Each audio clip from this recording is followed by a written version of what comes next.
Good evening. আজকে সন্ধ্যা থেকেই ভিডিওটা শুরু করছি, আর আশা করছি তোমাদের ভিডিওটা ভালো লাগবে। শেষ পর্যন্ত দেখো, আর বেশি কিছু তেমন কিছু সময় নেব না, আর বেশি কিছু দেখাবো না। আজকের মেন কথা আমাদের হবে কড়াইশুঁটির কচুরি আর আলুর দম। তো সকাল থেকে তেমন কোনো ভিডিও করার আর কি কিছুই ছিল না, সারাক্ষণ শুয়ে বসেই কাটিয়েছি, সেই জন্য কিছু দেখানোরও ছিল না। ঠিক আছে, তা ভাবলাম যে আজ সন্ধ্যাবেলা যখন কড়াইশুঁটির কচুরি করছি তো তোমাদের দেখাই। আমি কড়াইশুঁটির কচুরি আমি কখনো করিনি, এই প্রথমবার করব কড়াইশুঁটির কচুরি। তো প্রথমবারে জানি না কী হবে। আমি দেখেছি আমি যে কোনো জিনিস প্রথমবার করলেই সেগুলো ভালো হয়, সেকেন্ড টাইম থেকে আর ভালো হতে চায় না, প্রথমবারটাই ভালো হয় আর কি। তো আমি জানি এটা ভালো হবে, তো ওভার কনফিডেন্স। তো যাই হোক, এই কড়াইশুঁটিগুলোকে এখন আমার ছাড়াতে হবে। ঠিক আছে, এই যে, তো চলো বসে বসে ছাড়াই, মানে আমাকেই ছাড়াতে হবে। বেগুন এনেছে ভগবান, এত বড় বেগুন আনে মানুষে। বেগুন আনতে বলেছে, এত বড় বেগুন নিয়েছে। আর টমেটোগুলো এনেছে, এত বড় বড় টমেটো এনেছে, এত বড় বড় ধরে। এতগুলো কড়াইশুঁটি কেউ নিয়ে আসে ভগবান, মানে 1 কেজি কড়াইশুঁটি নিয়ে এসছে। বলাই যাবে না কিছু বাজার থেকে আনা, মানে যা বলবো তার ডবল ডবল নিয়ে আসবে, তার ডবল ডবল নিয়ে আসবে। আচ্ছা, আমি খোলাগুলোকে আলাদা রাখি, আর এটাতে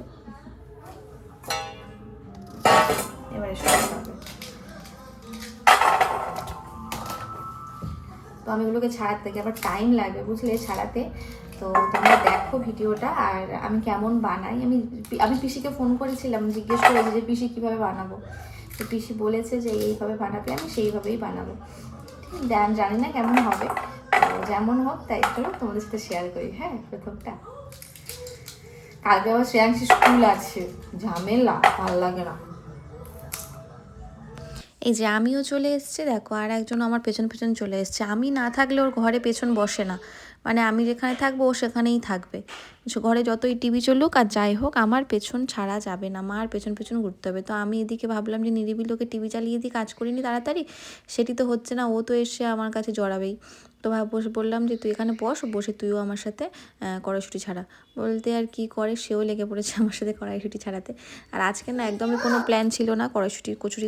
এক গাদা কড়াইশুঁটি নিয়ে চলে এসেছিলো তোমার দাদাভাই, সেই জন্য ভাবলাম এই কড়াইশুঁটিগুলো কী করে খাবো সেই জন্য আমি কড়াইশুঁটির কচুরি করে নিচ্ছি। এখনও তো যা করেছি এখনও তার মানে কড়াইশুঁটি রয়ে গেছে অনেক। তো প্রথমে কি করব, আমি তো কখনো করি না, এই প্রথমবার। তো আমি ফোন করে জিজ্ঞেস করিলাম পিসিকে যে কীভাবে কী করতে হয়। তো পিসি বললো যে এইভাবে। তো তোমরাও যারা নতুন নতুন করবে, তো আমিও নতুন, তো তোমাদের সহজ পদ্ধতি আমি বলে দিচ্ছি কিভাবে কি করতে পারো। প্রথমে কড়াইশুঁটিগুলোকে ভালো করে ছাড়িয়ে নেবে, নিয়ে তারপরে জলে ধুয়ে নেবে, নিয়ে তার সাথে 2টো কাঁচা লঙ্কা, একটু আদা কুচি দিয়ে একটু ভালো পেস্ট করে নেবে মিক্সিতে দিয়ে। এর মধ্যে অল্প একটু জল দিলে ভালো হয়, কারণ তুমি তো এটাকে কষানো হবে, কোনো অসুবিধা হবে না। অল্প একটু জল দেবে, নাহলে হচ্ছে ব্লেন্ড করতে অসুবিধা হবে। তো প্রথমে আমি ভেবেছিলাম এই আলুগুলোকে সেদ্ধ করে নেবো ওই ছোটো একটা প্রেশার কুকারে, যেটা মাম্মামের, কিন্তু তারপর দেখলাম যে আলু ধরছে না এর মধ্যে। তো আবার বড় প্রেশার কুকার বের করতে হলো। যা, এর মধ্যে তো ধরছে না, কি করব।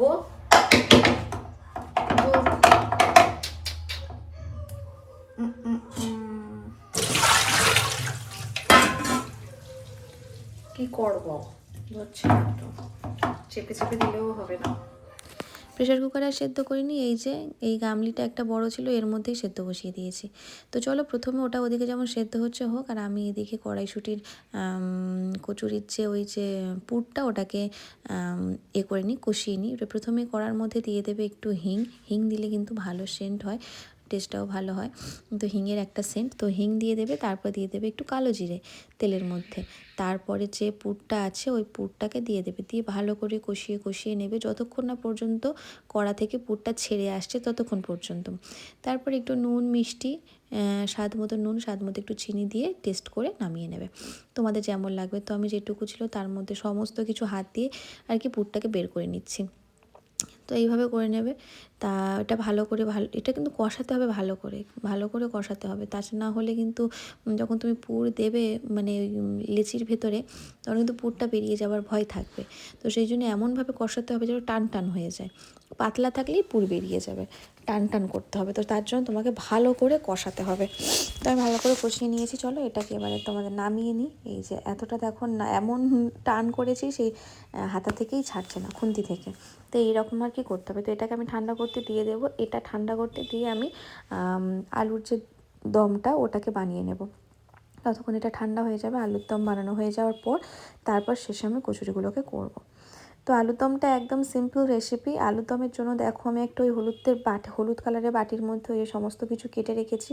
কী কী কেটে রেখেছি, একটু পেঁয়াজ একটু বড় বড় করে কেটেছি, কারণ এগুলো আমি তেলের মধ্যে হালকা ফ্রাই করে তারপরে মিক্সিতে পেস্ট করব। তো সেই জন্য আমি একটু গোটা গোটা করে পেঁয়াজ কেটে নিয়েছি, টমেটো, একটু রসুনের কোয়া আছে, আদা আমার কাছে ছিল না তাই আদা আর কি দেওয়া হয়নি। তো একটু রসুনের কোয়া আছে, আর তার সাথে একটু কাজু, আর পোস্তটা আর কি ভাজবো না, পোস্তটা আমি করে নেব, মিক্সিতে একসাথে দিয়ে পেস্ট করে নেব। তো যে সেদ্ধ আলুগুলোকে মানে সেদ্ধ করে নিয়েছিলাম ওগুলোকে হালকা একটু তেলে ফ্রাই করে নিচ্ছি, আর নিয়ে তারপরে আমি মশলার ওই যে পেস্টটা বানাবো। তো তোমরাও চাইলে এটা ফ্রাই করতে পারো, নাও করতে পারো, আমি একটু করে নিয়েছি। তো করার পর আমার মনে হচ্ছে না করলেই ভালো হতো। তো যাই হোক, এই যে এবারে মশলাগুলো আমি এই যে ফ্রাই হয়ে গেছে আলু, এবারে যে মশলাটা আছে এটাকে আমি ভেজে নেব। তোমরা এরকম ভেজেও করতে পারো, নাও করতে পারো। ভেজে করলে কি বলো তো, মানে একদম প্রথমেই তুমি মিক্সিতে পেস্ট করে নিয়ে কড়াতে তেলে দিতে পারো, আর হালকা ভেজেও তুমি মিক্সি করতে পারো। তো ওটা করলে টেস্টটা ভালো হয় হালকা ভেজে। তো এই যে কাজু আমি দিয়ে দিলাম, আর দিয়ে ভালো করে এটাকে ভেজে নেব। ভালো করে বলতে খুব কড়া কড়া করে না, জাস্ট একটু হালকা কাঁচা গন্ধটা যাবে, একটু লাল লাল হবে, এই যে এইরকম। তো এটাকে এবারে মিক্সিতে দিয়ে, মিক্সির মধ্যে দেখছো অল্প একটু আমি পোস্তও দিয়েছি। তো এটাকে এবারে ভালো করে আমি পেস্ট করে নেব। আর এরকম করলে না তরকারিটার খুব সুন্দর টেস্ট হয়। আরও যদি একটু টক দই দেওয়া যায় তো তো খুব সুন্দর। আমার কাছে মেন কথা টক দই ছিল না। তো এবারে আমি যে পেস্টটা করে রেখেছিলাম সেই পেস্টটাকে তেলের মধ্যে দিয়ে দেব, দিয়ে ভালো করে এটাকে কষিয়ে নেব। নিয়ে তারপরে যেমন যথারীতি যেসব মশলা আর কি দেওয়া হয়, নুন, হলুদ, একটু জিরে গুঁড়ো, তো এইসব আর কি দিয়ে ভালো করে, একটু লঙ্কা, এইসব দিয়ে ভালো করে কষিয়ে নেব, এমনিই হয়ে যাবে। রান্না করতে করতে আমার ফোনের চার্জ একদম শেষ হয়ে অফ হয়ে গেছে। আমি দেখিও নি যে আমার ফোনে চার্জ নেই। তার মধ্যে আমার আলুর দমটা হয়ে গেছে। তারপরে আলুর দম হওয়ার পরে এই যে এর মধ্যে পুর ভরে আমি গোল করে নিয়েছি, ঠিক আছে। এবার আমি বেলবো আর ভাজবো। অনেকটাই আমি এগিয়ে গেছি, তো দেখানো হয়নি, তো কচুরিটাই তোমাদের দেখায়। আমি এবারে খালি ভয় পাচ্ছি যে পুরগুলো বেলার সময় বেরিয়ে না যায়। তো দেখা যাক। এবারে একদম লাস্ট পজিশনে চলে এসেছি, কচুরি। তো আমি ভাবছিলাম যে কচুরিগুলো বেলবো, বেরিয়ে যাবে কি না যাবে, তো আমি একদম ঠাকুরের নাম করে বেলতে শুরু করে দিলাম। আর সত্যি কথা বলতে একটা থেকেও আমার পুর বের হয়নি, একটা থেকেও পুর বের হয়নি। তবে একটা আমার ভুল হয়ে গেছে সব থেকে, যে কচুরিগুলো না বড্ড বড় বড় হয়ে গেছে। বড় বড় মানে সে বিশাল বড়, পুরো ছোলে ভাটুরের মতো বড় বড় হয়ে গেছে। আমার কড়াতে তেলের অভাব পড়ে গেছে, এতটা পরিমাণে বড় হয়েছে। তো আমার মুখ থেকেই বুঝতে পারছো যে কতটা পরিমাণে সুন্দর হয়েছে। আর একদম ভরে ভরে পুর দিয়েছি, তো যেহেতু ঘরে আমরা খাবো তো ভরে ভরে পুর দিয়েছি। তো ওই জন্য আরও না তখন না মনটা একদম আমার আনন্দে ভরে ওঠে, যে মনে হয় না দারুণটা ভালো কিছু করেছি। তো সেই জন্য সবাই, আর আজকে শ্রেয়াংশী, তো আমি যখন ভালো রান্না করি আমার মনটাও সুন্দর লেগে যায়, কারণ রান্নাটা ফুলেছে সবাই ভালো বলবো তোমাদের। আমি এখন হাসছি কেন জানো, কারণ শ্রেয়াংশীকে আমি কালকে একটু আটা মাখা দিয়েছিলাম, ময়দা মাখা দিয়েছিলাম। ও সেই ময়দা মাখাটাকে পাকিয়ে পাকিয়ে সুমনের কাছে নিয়ে গিয়ে গলার হার করে ঘুরছে, সেই জন্য ওকে দেখেই আমি হাসলাম। এদিকে কচুরিগুলো দেখো কত বড় হয়েছে, পুরো একটা রুটির মতো। তো আমার তেল কম পড়ে গেছিলো, আমি আবার তেল দিয়েছি। তোমরা যারা প্রথম কচুরি করছো না তারা এইরকমভাবে করবে, তো সত্যি বলতে প্রথমবারই পাস হবে, একদমই তোমাদের আটকাবে না, কিছু হবে না, খুবই ভালো হবে। নতুন কিছু করতে গেলেই না একটা মনে যে একটা সুন্দর একটা আনন্দ, আরও যদি কেউ খেয়ে বলে ভালো হয়েছে, তো সত্যি মনে হয় না আরও এরকম রান্না বানাই, আরও এরকম করি। আর আজকে রান্নাটা তো আমার একদম জীবন সার্থক করে দিয়েছে আজকে রান্নাটা। কেন বলছি আমার আজকে রান্নাটা একদম সার্থক হয়েছে, কারণ শ্রেয়াংশী মানে কচুরি দিয়ে আলুর দম খেয়েছে, খেয়ে সেটাকে ভালো বলেছে, আঙুল চেটে খেয়েছে। তো আজকের তো এই আমার মা হওয়ার জীবনে আজকের আমার সবথেকে পাওয়া সার্থক হয়ে গেছে। কারণ এতদিন তো অনেক রান্না করেছি, অনেক কিছু খেয়েছে, কিন্তু আজকের যেভাবে ও লুচি কেটে আলুর দম দিয়ে খেয়েছে, খেয়ে আঙুল চেটে বলেছে ভালো, তো আমার তো আজকের রান্না জীবন মা জীবন সার্থক। তো এর থেকে আর বেশি কী চাই, সেটা তোমাদের দেখাবো, দাঁড়াবো কেমনভাবে আঙুল চেটে খেয়েছে তোমাদের দেখাবো। তো এদিকে দেখো আমার কচুরি, দেখো পুরো এক কড়া কচুরি হয়েছে। এত বড় বড় কচুরি মনে দোকানেও হয় না। আর এই দেখো আলুর দম আর কচুরি, আর একদম বসে পড়েছি আমরা একেবারে বিছানার ওপরে নিয়ে খেতে। আর রাতে একটু ঠান্ডা ঠান্ডা মতো লাগছিল, তো নিচে বসে আর খেতে ইচ্ছে হচ্ছিলো না, তাই খাটের মধ্যেই বসে পড়েছে, যেহেতু লুচি তরকারি, তো সেই জন্য আর কি। তো এইদিকে শ্রেয়াংশী দেখো কাটতে গিয়ে ভেতরে পুরগুলো পড়ে যাচ্ছে। দেখো ছোট করে পিস করে কাটলো, হ্যাঁ, কেটে তারপরে যে আলুর দমের মধ্যে লাগালো। আর যেহেতু আলুর দমটা ঝাল হয়নি, তো ও প্রথমে ওপরে মশলা ছিল, সেই মশলাগুলো খেয়ে নিয়ে যেমন শুধু আলুর দমে ঘষছে, প্রথমে লাগেনি, আবার ভালো করে নিল, নিয়েই যে হাম করে খেয়ে নিল। আর তার অবস্থা দেখো, পুরো খেয়ে এত ভালো লেগেছে, আঙুল চেটে পুরো একটাও আঙুল বাদ দেয়নি, সব আঙুল চেটে হাত চেটে খাচ্ছে। তাহলে বলো, আমি বলবো না কেন যে আমার মা জীবনে রান্না করা সার্থক হলো? তো এই জন্যই আমি বলছিলাম। তো এখন শ্রেয়াংশীকে এবারে, ওর খাওয়া দাওয়া তো হয়ে গেছে, ও খিচুড়ি খেয়েছে, রান্না করতে করতে ওকে আমি খাইয়ে দিয়েছি অল্প অল্প করে। এবারে শ্রেয়াংশী ওর বাবার কাছে ঘুমাচ্ছে আজকের। এখন দেখতে পাচ্ছ কটা বাজে, 12:30 বাজতে যায়, উপরে ঘড়িটা দেখো। আর এখন শ্রেয়াংশী ওর বাবার কাছে ঘুমিয়ে পড়েছে। আর ওর হচ্ছে স্কুল আছে, কালকের স্কুলে যাবে, তো অনেকক্ষণ থেকে ঘুম পাড়াচ্ছে, ঘুমায়নি, তারপরে অবশেষে ঘুমালো। আর আমি এখন বিছানা টিছানা ঝেড়ে ভালো করে গুছিয়ে শুতে যাবে, শ্রেয়াংশীকে শোয়াতে যাব, তখন দেখছি মশারিটা এক গাদা বড় ছেঁড়া। আবার সুতো নিয়ে চলে এলাম, কারণ এত বড় ছেঁড়া মানে এক চিকদার মতো ছেঁড়া, মানে একটুখানি ছেঁড়া ছিল, সেটা মশারি এর মধ্যে আঙুল ঢুকিয়ে পুরো ছিঁড়ে দিয়েছে শ্রেয়াংশী। সেই জন্য আবার এটাকে সেলাই করতে বসতে হলো, অনেকটাই ছিঁড়ে দিয়েছে, এর মধ্যে মশা মাকড় পোকা মাকড় সমস্ত কিছু ভেতরে ঢুকে যাবে, আর আরশোলা টারশোলা।